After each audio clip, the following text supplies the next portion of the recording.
નમસ્કાર દર્શક મિત્રો, આરટીવી ન્યૂઝમાં આપનું હાર્દિક સ્વાગત છે। આવો જોઈએ આજના સમાચાર। સાબરકાંઠા લોકસભા બેઠકના કોંગ્રેસના ઉમેદવાર અરવલ્લી જિલ્લાની મુલાકાતે।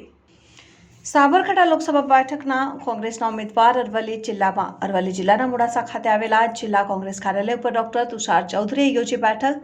ડોક્ટર તુષાર ચૌધરી પૂર્વ મુખ્યમંત્રી સ્વર્ગસ્થ અમરસિંહ ચૌધરીના છે પુત્ર।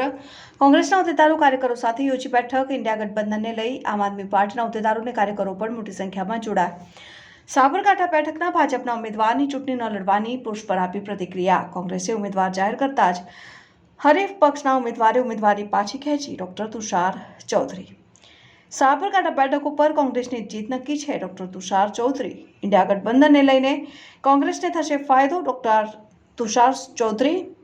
Reporter Jitendra Bhatia, RTV news Modasa. Congress पक्ष से उम्मीदवार तरीके मारी साबरकांठा लोकसभा बैठक पर पसंदगी करी है।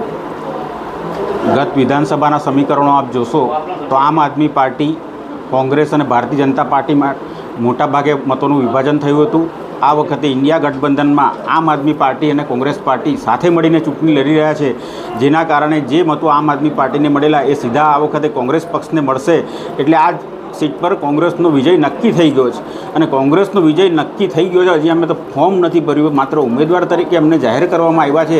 एटलामां ज हरेक पार्टीना उम्मीदवार पोतानी उम्मीदवारी पाછી खेंची लीधी छे। ए ज बतावे छे कि कांग्रेस अहीं केटली मजबूत छे अने कांग्रेस हवे जीतवा जई रही छे। एना कारणे भारतीय जनता पार्टीना उम्मीदवारो हाરના डरथी उम्मीदवारी खेंची रह्या छे। એ કયા કારણસર જે જાતિવાદનું સમીકરણ નડ્યું હતું ઠાકોર અને ડામોરના કારણે પાછી ખેંચ્યું, શું લાગે છે? એ એમનો વ્યક્તિગત પ્રશ્ન છે, હું શું કહી શકું? કારણ કે કોંગ્રેસ કોઈ જાતિવાદમાં માનતી નથી, કોઈ ધર્મવાદમાં માનતી નથી। સર્વધર્મ સંભાવ ને સર્વ જાતિ સંભાવથી અમે આ ચૂંટણી લડીશું। એટલે અમારે કોઈ જાતિગત રાજકારણ કરીને અમારે મતો લેવા નથી, પણ કોંગ્રેસના ભૂતકાળ ભવ્ય છે। 70 વર્ષ કોંગ્રેસે આ દેશમાં રાજ કર્યું છે। કોંગ્રેસનો આઝાદીની લડાઈમાં પણ કોંગ્રેસનું યોગદાન છે। એટલે અમારા જે કરેલા કાર્યો છે એના પર અમે આ ચૂંટણી લડીશું। કેટલા મતોથી વિજય થશે, શું લાગે, શું કહેવું છે? નહીં, મતોથી વિજયની વાત તો મતદાન થાય પછી કહી શકાય। અત્યારે તો હજી અમે પ્રારંભિક તબક્કામાં છે।